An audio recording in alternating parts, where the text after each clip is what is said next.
제 설교를 시작하게 됐는데요. 여러분 평소보다는 조금 제가 짧게 할 테니까 여러분들 너무 근심하지 마시고 최대한 여러분들 식사하시는데 문제 없도록 만전을 기하겠습니다. 우리가 유대인들에게는 3대 절기가 있어요. 우리가 6월절은 우리가 무교절이라고 얘기하기도 하고 50일 뒤에 있는 77절은 우리가 오순절이라고 얘기하기도 하고, 그날은 그러니까 보리가 익어가는 시기라고 해서 우리가 맥추절이라고 얘기하기도 합니다. 그리고 이스라엘 백성들이 광야에서 텐트를 치고 살았던 것을 기억하고 기념하기 위해서 초막절 혹은 장막절을 지키게 됩니다. 이런 절기를 준수하고 지킨다라고 하는 것은 시간의 의미도 있지만 그 속에 담겨져 있는 정신, 가치의 의미를 되살리는 것이 보다 더 중요할 것입니다. 그러려면 우리가 그 절기가 어떻게 제정되었는가 하는 유래와 기원을 아는 것이 보다 더 중요할 겁니다. 우리 기독교에도 대표적인 절기가 있습니다. 우리 부활절도 있고요, 또 혹은 성탄절이 있지만 오늘과 같이 추수감사절도 우리 기독교에서는 대단히 중요한 절기로 지키고 있습니다. 그러면 이 추수감사절의 태동과 역사적인 유래와 기원을 우리가 생각해 볼 필요가 있습니다. 1620년에 9월 6일 102명의 사람들이 영국의 플리머스 지역에서 이제 배를 타려고 준비를 하고 있었습니다. 물론 그들의 마음은 상당히 지금 복잡 미묘했을 겁니다. 왜냐하면 이제 그들은 한 번도 가보지 않은 지역을 향해서 긴 여정을 떠나는 그런 상황이었습니다. 물론 기대가 되기도 하고 설레이는 마음도 일부 있었겠지만 두려운 마음과 불안한 마음이 아마 그들에게 엄습했을 겁니다. 실제로 그들의 여정은 매우 어렵고 힘들었습니다. 약 66일 정도의 항해 마친 후에 그들이 11월 11일에 어느 지역에 당도하게 되었습니다. 그런데 그들이 이렇게 여행을 떠나게 된 그것은 이미 한 세기 전에 일어났던 한 사건으로부터 비롯되었다고 할 수 있습니다. 우리가 잘 알고 있는 것처럼 1517년 10월 31일에 마틴 루터에 의해서 종교개혁이 촉발되게 되었습니다. 근데 마틴 루터의 종교개혁은 민족주의적인 성격을 띠게 되어져서 각 지역마다 개신교가 민족주의 의식이 고취가 되겠습니다.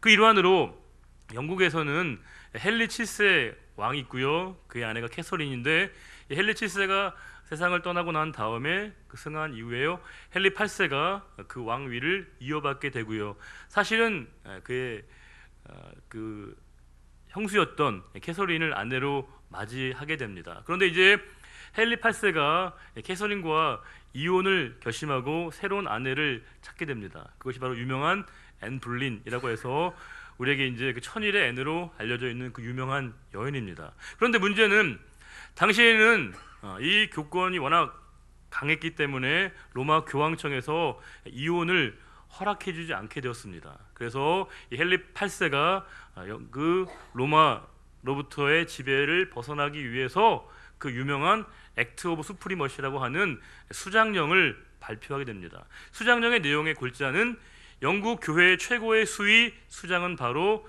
영국 왕실, 영국 왕에 있다라고 하는 독립적인 선언을 하게 된 겁니다. 물론 그 헨리 8세 이후에 그 피에 메리라고 알려져 있는 그 블러드 메리에 의해서 잠시 카톨릭으로의 복구 운동이 일어나긴 하지만 다시금 엘리자베스 1세에 의해서 기독교 국가로서의 위신이 보다 더 강화되게 되었습니다.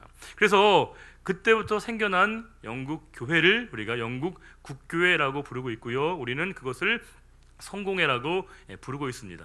하지만 영국 국교회 성공회의 아주 강력한 정책에 의해서 신앙적으로 반발하는 사람들이 생겨나게 되었다는 겁니다. 그들은 신앙의 순수함을 유지하기 위해서 영국 국교회의 강력한 제도에 반발을 하게 되었고요, 우리가 그들을 퓨리탄, 청교도라고 부르게 되었습니다.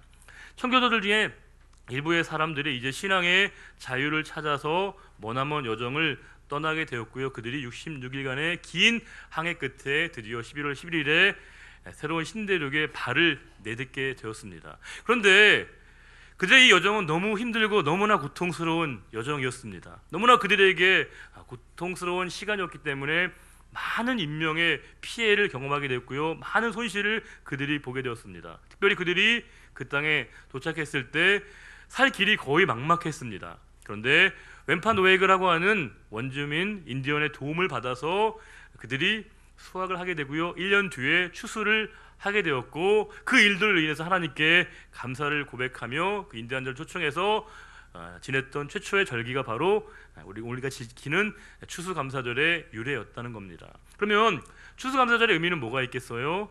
하나님께 대한 감사의 마음이 분명히 그 가운데 담겨 있을 겁니다. 얼마나 감격스럽겠습니까? 그들이 그 고난과 힘든 시간들을 겪어내고 주신 하나님의 은혜에 대한 그들의 감사가 담겨 있는 절기가 바로 추수감사절이었다라고 하는 것이겠죠. 그러면 우리가 감사를 고백한다, 감사를 한다라고 얘기할 때 감사의 의의가 뭡니까? 감사의 의의가 뭐죠?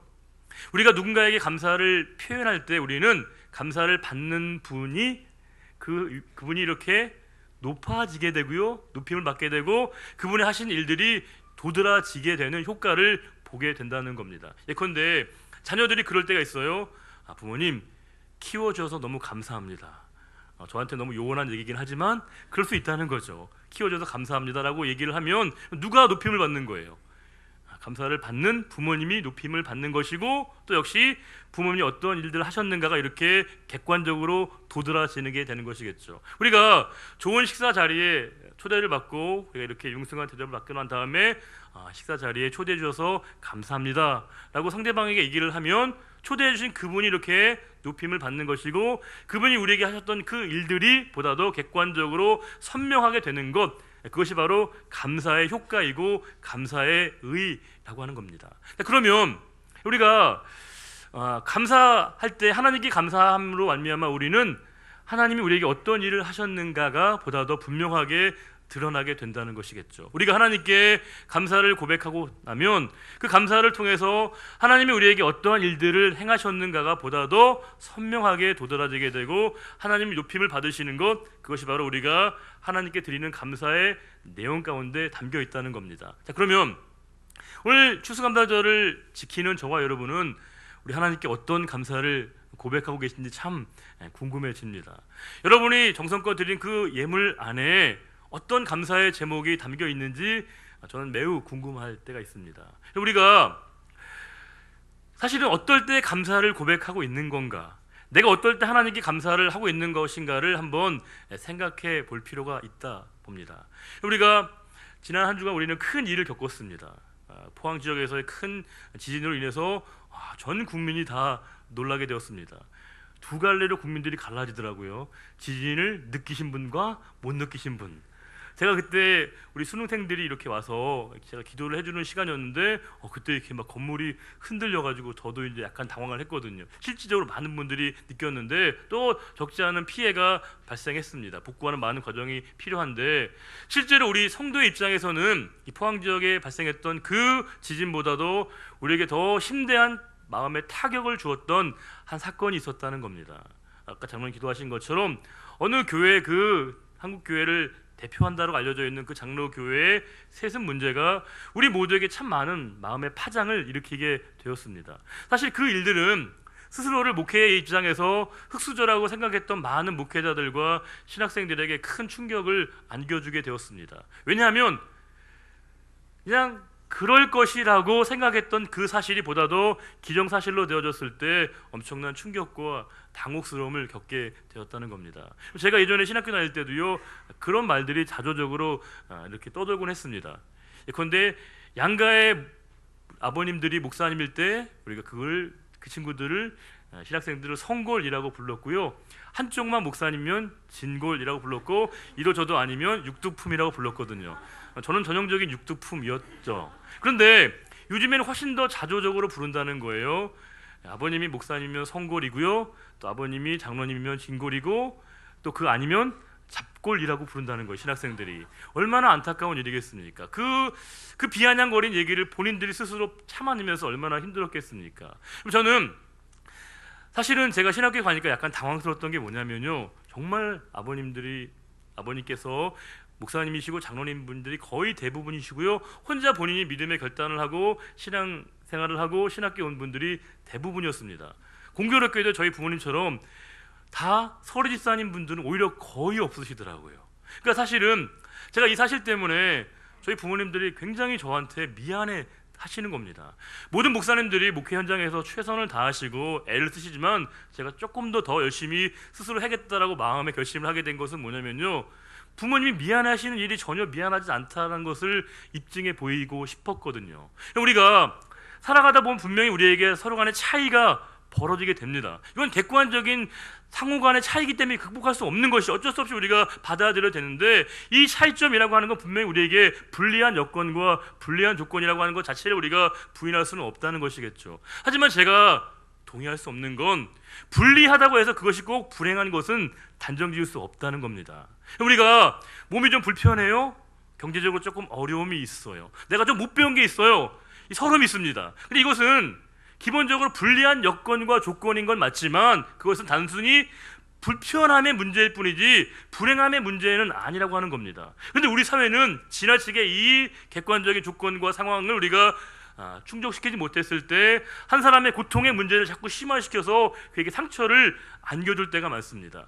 다른 사람이 나에게 상처를 줄 뿐만이 아니라 스스로가 그 상처를 더 강화시키고 심화시킬 때가 많다는 거예요. 그래서 언제나 그 상처의 틀 안에서, 그 낙인 안에서 본인이 자유하지 못하는 경우가 많다는 겁니다. 자기 자신을 늘 고통과 상처의 그 틀 안에 있는 사람이 그 마음 가운데 얼마나 감사가 고백될 수 없다는 걸 우리가 충분히 짐작할 수 있는 거 아니겠습니까? 그분의 마음속에는, 그분의 심정 속에는 늘 더 내가 모든 사람들에게 인정받고자 하는 그 욕구를 갖는 것이고요, 다행스럽게 어느 분야에서 성공을 했지만 그 마음 가운데 역시 뭐가 있는 거예요? 그 성공에 대한 자신의 자아도취의 마음을 가져서요, 자기 의밖에 남지 않아서 그 역시도 그 마음 가운데 감사가 고백되기는 어렵다는 겁니다. 자, 그러면 우리가 어떨 때 감사를 고백합니까? 우리는 대개 어떤 상황과 조건이 나에게 충족되고 이루어졌을 때 하나님께 감사를 고백합니다.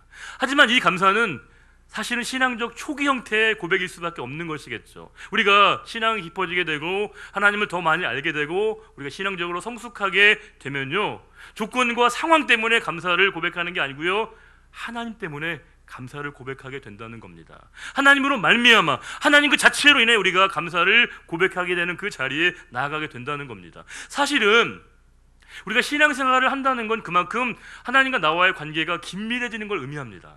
하나님을 더 알아가면 알아갈수록 우리에게 감사가 더 넘쳐나는 것이죠. 하나님을 통해서 우리는 나 자신을 알게 되는 것이고요, 나를 발견하게 됩니다. 그래서 내 영혼이 진짜로 필요한 것이 무엇인가를 알게 되고요, 그 하나님 안에서 나를 조명받게 되어지게 되고 나 자신의 인식을 통해서 새로운 우리에게 감사를 경험하게 된다는 겁니다. 하지만 반대로 우리가 신앙생활을 하는데 점점 우리의 마음속에 불만과 불평과 원망과 짜증과 그 마음 가운데 섭섭함과 서운한 감정이 커진다라고 하는 것은 내 자신의 상황 가운데 그 문제가 이루어지지 않아서라고 하는 객관적인 실체보다 더 중요한 건 뭐겠어요? 하나님과 나와의 관계가 원활하지 않다는 겁니다. 하나님을 온전히 알지 못하는 것이겠죠. 하나님을 진심으로 알게 될 때 우리에게는 진정한 감사의 이유들을 발견하게 된다는 겁니다. 그때 우리는요, 나 자신의 존재에 대한 깊은 인식을 통해서 그전까지 내가 불행하리라고 생각했던 그 상황마저도 하나님 안에서 나 자신을 향하신 하나님의 특별한 배려임을 알게 되고요, 그 안에서 우리가 고난마저도, 고통마저도, 아픔마저도 우리가 하나님께 감사의 고백으로 우리에게 나아가게 된다는 겁니다. 최근에 제가 어느 그 생물학자분이 이렇게 대담하신 걸 제가 봤어요. 근데 그분이 그런 얘기를 하시더라고요. 생물학자분이 이제 그 갑각류를 예로 드시면서 말씀을 하시는 겁니다. 여러분 갑각류 아시죠? 새우나 개.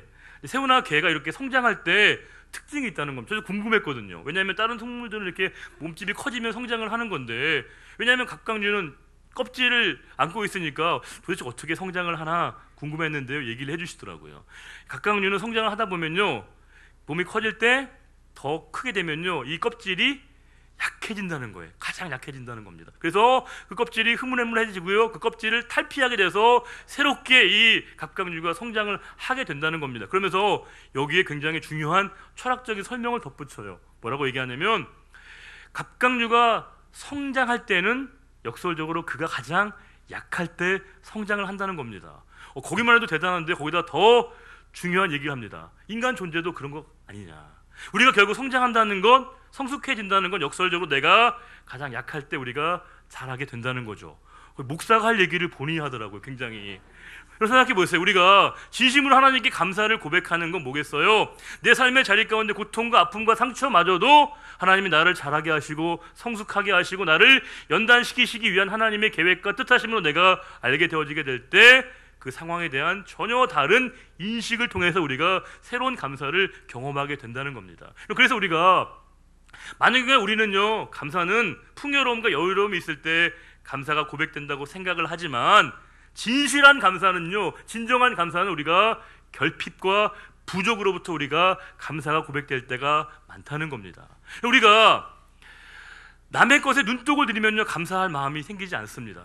그러나 내게 있는 그 콩 한 쪽이라도 나누어 먹겠다는 마음을 가지면요, 감사한 마음이 든다는 것이죠. 제가 우리 교회 부임해서 사실은 단 한 번도 제 기억 속에 있는 설교 시간에 제가 뭐 헌금을 강조한다든지 여러분들에게 더 많이 충성하시라고, 더 많이 봉사하시라고 제가 좀 노골적이거나 의도적으로 제가 설교한 적은 기억에 나지 않았습니다. 어떤 분들이 약간 염려하셔서 걱정을 하시는 것처럼 보이시더라고요. 목사님 그런 설교를 좀 하셔야 되지 않나라고. 근데 지금 제가 그 내용이 몰라서 제가 안 한 게 아니거든요. 제 나름의 하나의 신조 원칙이 있었다는 겁니다. 그럼 저는 만약 어떤 분들이 충분히 감사 여건과 여유가 됨에도 하나님께 물질로 감사를 고백하지 않는 것은 사실 그분의 저는 문제라고 보지 않아요. 그분에게 참 감사의 의미를 깨닫게 하지 못한 저의 부족함과 저의 한계인 것이겠죠. 우리가 봉사를 하고 섬김을 다하는데도요, 그 안에 감사와 기쁨보다는 여전히 불평과 볼멘 소리가 나온다는 것은 구원의 참된 감사와 의미를 하나님이 우리를 세워주신 그 은혜의 자리에 깨닫게 하시는 그 의미에 대한 말씀을 제가 온전하게 전하지 못한 저의 부족함 때문이라고 분명히 믿고 있습니다. 그래서 저도 때를 기다리고 있고요, 하나님께서 우리의 마음과 영혼을 이렇게 어루만져 주시길 기도하고 있다는 겁니다. 오늘 우리가 말씀 보시게 되면요, 한 사람이 나와요. 그 사람은 중풍병자입니다. 그런데 이 사람은요, 예수님께 나오면 나음을 받을 수 있는데 나올 수가 없는 거예요. 왜요? 움직일 수 없거든요. 그런데 이 사람을 예수님 곁으로 나오게 하는데 크게 기여하고 일조한 사람들이 있습니다. 누구겠어요? 친구들이죠. 근데 이게 오늘 본문과 다르게 마가복음 버전을 보시게 되면 그 많은 사람들이 그 집에 가득해서 예수님 곁으로 갈 수 없게 되었어요. 그래서 어떻게 되죠? 그렇죠. 지붕으로 올라가서 지붕을 뜯고 이렇게 내려와서 예수님에게 그 중풍병자가 놓이게 되죠. 그런데 예수님이 그 중풍병자에게 그런 얘기를 하셔요. 내 죄사함을 받았느니라. 그런데 그 얘기를 듣고 옆에 있는 서기관들이 굉장히 분노하고 분개하죠. 왜요? 죄사함의 능력은 누구만 있는 건데요, 하나님이 가지신 건데 한낱 인간에 불과한 존재가 죄의 문제를 거론해 굉장히 분노하게 된 겁니다. 그런데 그 뒤에 예수님께서 놀랄만한 한 가지 질문을 던지셔요. 자, 죄사함을 받으라는 말과 일어나 걸으라는 말 중에 어느 게 더 쉽겠니? 라고 하는 질문을 던지신다는 겁니다. 생각해 보세요. 일어나 걸으라는 말과 죄사함을 받으라는 말, 어느 게 더 쉬운 것 같으세요? 아니면 어느 게 더 어려운 것 같으세요, 여러분? 네. 지금 많은 사람들의 생각 속에는 일어나 걸으라는 것과 죄사함을 받으라는 이 두 가지 명령 가운데 실질적으로 사람들은 다수는 뭐가 더 어렵다고 생각한 거예요? 일어나 걸으라고요. 왜요? 죄사함을 받는다라고 하는 건 이게 눈에 티가 안 나는 거예요. 정말 그 사람이 죄사함을 받았는지 구원을 받았는지 의로와 졌는지는 이게 확인이 안 되죠. 근데 일어나 걷는 건 확실하게 눈에 띄고 확인이 가능하잖아요. 많은 사람들이 실제로는 일어나 걷는 게 더 어려운 일이고 죄사함을 받는 것이 더 쉬운 것이다라고 하는 사람들의 저변의 이식에 대해서 예수님 뭐라고 말씀하시냐면요, 진짜 어려운 건 죄사함을 받는 것이고 일어나 걷는 게 상대적으로 쉬운 것이라고 말씀하십니다. 그러면서 그에게 더 중요한 죄 문제를 해결하시고 난 다음에 뭐예요? 일어나 걸으라고 말씀을 주신다는 겁니다. 저게 제가 목사 입장에서 뭐 헌금을 독려한다든지 충성하시고 헌신하시라고 더 많이 봉사하시라고 하는 그 설교는 생각보다 그렇게 어렵지 않습니다. 하면 되거든요. 그런데 저에게 더 중요한 본질적인 책이 뭐냐면요, 우리에게 구원의 참된 의미와 가치를 알게 한다는 겁니다. 하나님이 우리에게 허락하신 그 구원의 참된 신비를 우리가 깨닫고 난 다음에는요, 내가 그 자리에 그대로 머물러 있는 건 거의 불가능하다는 겁니다. 우리가 진심으로 감사를 고백하게 되는 건 뭐냐면요, 내가 예전에 받을 때 감사했거든요. 나에게 무언가가 주어질 때 감사했는데 하나님의 참된 은혜의 신비를 깨닫고 난 다음에 우리는 뭐예요? 내가 줄 수 있을 때 감사가 나온다는 거예요. 나눌 수 있을 때 감사가 나온다는 것이고요. 더 놀라운 건 내가 하나님이 일하시는 그 일에 내가 쓰임 받는 게 감사하다는 거예요. 내가 있는 모든 자리에서 하나님께서 나를 사용하여 주셔서 하나님의 도구로 하나님의 거룩하신 일들 가운데 세워주신 그 일들이 우리에게 감사로 고백되는 것, 그것이 바로 성도의 진정한 고백인 것이고요. 하나님 우리에게 그런 고백이 이 시간도 흘러나오기를 원하신다는 겁니다. 만일 그 중풍병자가 그의 병이 나았다는 것만으로만 감사했다면요, 실제로 그의 감사의 유효 기간은 그렇게 길지 않았을 겁니다. 왜냐하면 몸이 건강해지면 또 그게 하나의 일상화가 되면 별로 감사하지 않거든요. 그런데 그 중풍병자는 무엇 때문에 감사했을까요? 그를 그곳에 인도해준 친구들로 인해서 묵상하면 묵상할수록 감사의 제목이 늘어나죠. 그리고 더 궁극적으로 그에게 죄사함의 은총을 허락하신 하나님의 은혜에 대한 감사, 예수 그리스도의 놀라운 사랑에 대한 감사가 흘러나오게 된다는 것이죠. 20세기를 대표하는 대표적인 신학자였던 위르겐 몰트만이라고 하는 사람이 그런 얘기를 한 적이 있습니다. 우리의 빈곤의 문제에 대한 대안은 부가 아니라 공동체라고 얘기했습니다.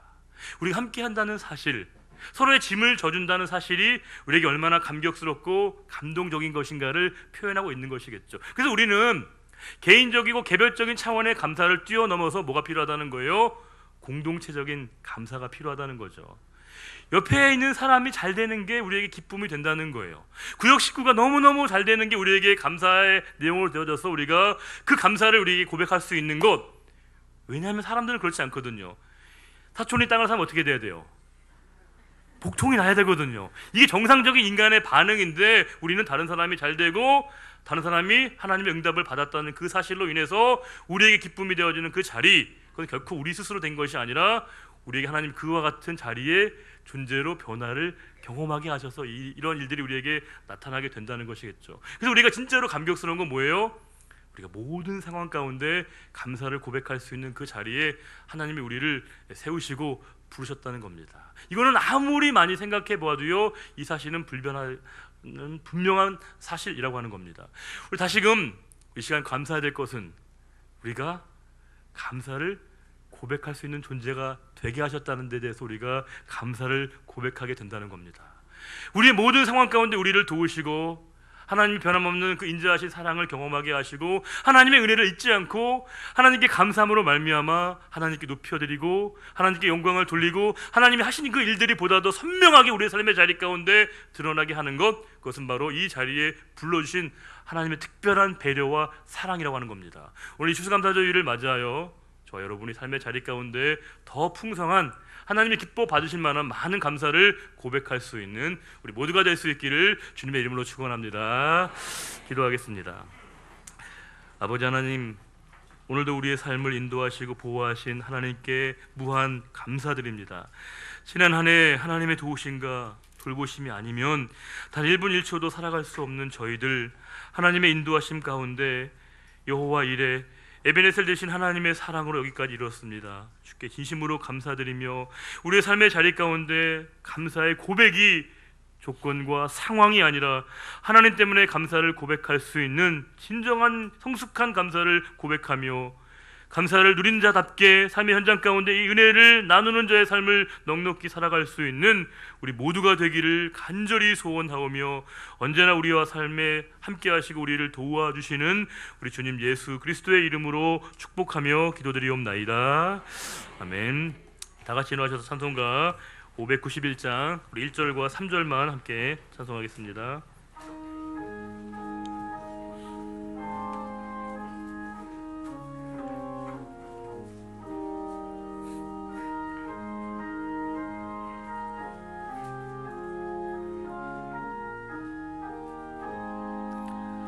저 밭에 농부 아가씨 뿌려 모으는 주 크신 능력 내려 잘 길러주셨네.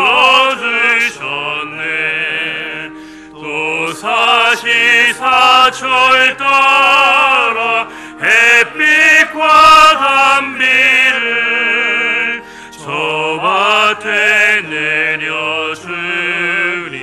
그 사랑 온갖 귀한 선물 주님이 주신 것, 그 풍성하신 은혜를 다 감사드리세.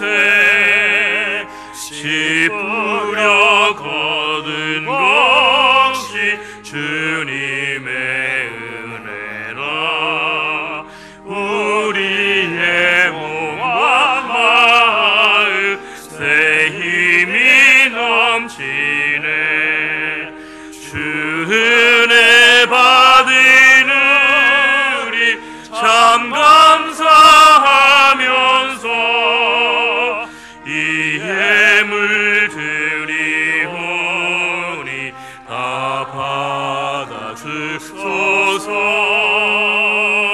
온갖 귀한 선물 주님이 주신 것, 그 풍성하신 은혜를 다 감사드리세.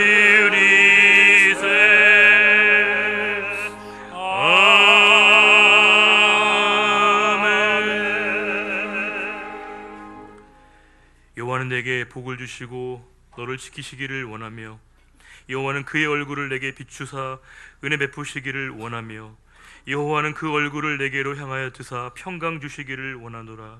이제는 우리 주 예수 그리스도의 은혜와 하나님 아버지의 그 크신 사랑하심과 성령님의 인도 교통 충만케 하심이 오직 우리의 삶의 자리 가운데 진정한 감사의 삶을 넉넉히 살아가기로 다짐하는 우리의 모든 믿음의 결단과 고백과 헌신 위에 이제로부터 영원히 함께하여 주시기를 간절히 축원하옵나이다.